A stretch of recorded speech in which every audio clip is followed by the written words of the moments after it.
Hey bro, I know you love sending images on WhatsApp but hate when its quality gets reduced.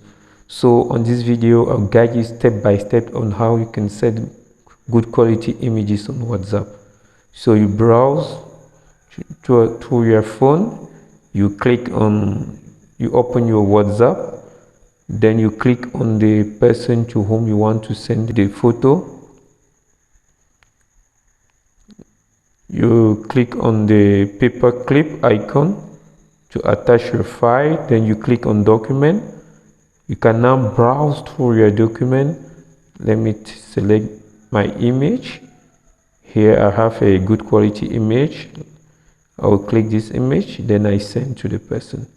You see, the quality of my image have not changed. It still have a very good quality. Let me open.